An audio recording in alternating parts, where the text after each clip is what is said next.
Deep in the dark recesses of my mother's closet, I found a treasure.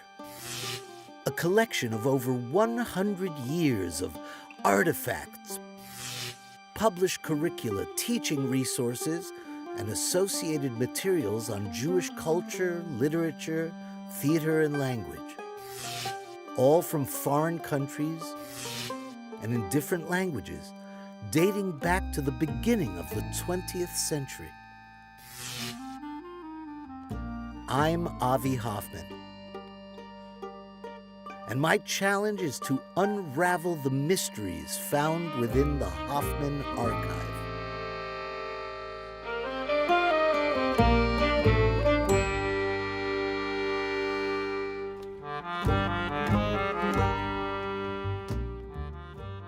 My great-great-uncle, David Shmulevich, affectionately known as Didier, kept a stunning 800-page diary written entirely in the Yiddish language.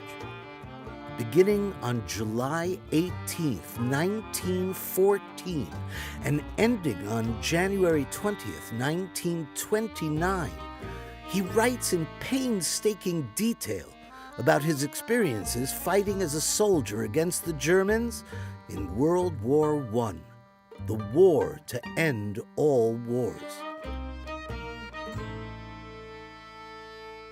This exceptional artifact was bequeathed for safekeeping first to his nephew, Chaim Shmulevich, my grandfather, and then to my mother, Miriam Hoffman.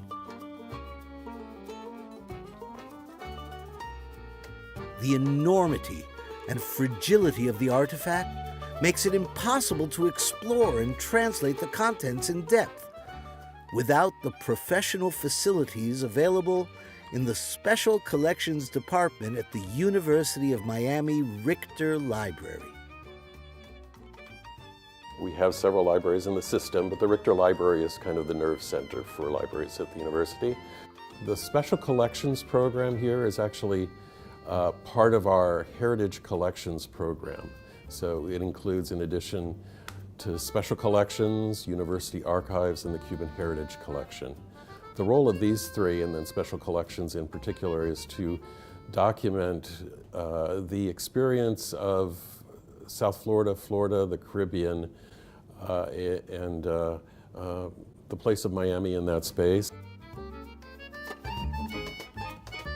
My goal is to uncover the mysteries inherent in the amazing journey of the diary, from the Russian front lines to the Bronx, and uncover the secrets in Uncle Didier's life story and the historic context of World War I and its aftermath.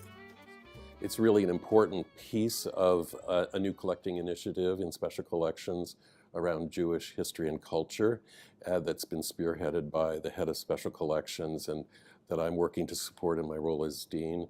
But this one, for me, has been particularly impressive in the kind of hybrid scope of the material that's in it.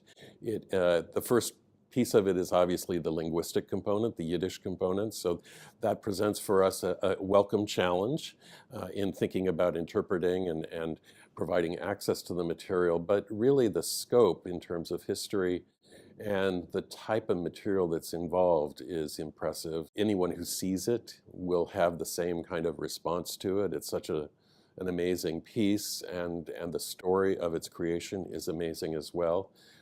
And I think for us, that's really a very large measure of what we think about when we think about the unique value of the collection. But its scope is really strong. The diary of the Polish soldier from World War I. This is from March 29, 1915. We gather in front of the church around 6 p.m. Every soldier carries 2 loaves of bread and 2 cans of sardines. The higher we climb, the colder it gets. I curse the moment that I was born. I'm tired. My strength gives out. The cold is unbearable. We see the enemy positions. The trenches are made out of snow. Thousands of frozen and freshly killed soldiers lie about and are being eaten by vultures. We continue to climb. I suddenly see enemy soldiers standing with outstretched weapons ready to shoot us. I shudder and I ask my friend how the enemy got so close without us hearing them. He tells me not to worry, since these enemy soldiers have been standing in this exact position for weeks since they came up the mountain. They all froze to death, and they remained standing, stiff and dead. When daybreak came, we descended the mountain.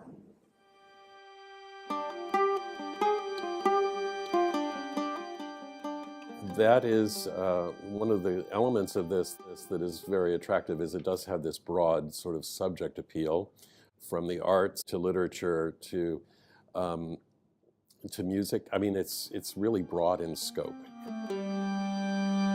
The story and characters range from the author of the diary, a Polish Jew enlisted to fight on the Russian front against the Germans, to those who protected the artifact, to the many faculty members who made this collection possible, and even former President Dr. Julio Frank and his wife Dr. Felicia Marie Knell, who attended the Richter Library handover event on August 30th, 2023.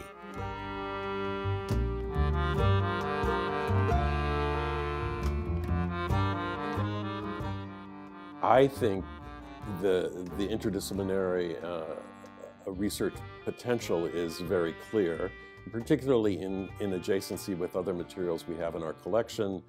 And as we over time are able to digitize pieces of this, enabling scholars not just at the university here, but globally, to be able to engage directly with the corpus and create new knowledge from their experience of it. We've talked about digitization as one approach to making sure that content is available. So that is something that is definitely a priority for us with this collection, is making sure that it's made available through our own digital collections, but our own digital collections connect to other bigger worldwide digital collections. So the other thing that we do is we support in the libraries an active exhibition program. We find ways to expose the content through exhibits and also working with faculty in interested departments who want to host seminars or colloquia or conferences around particular themes.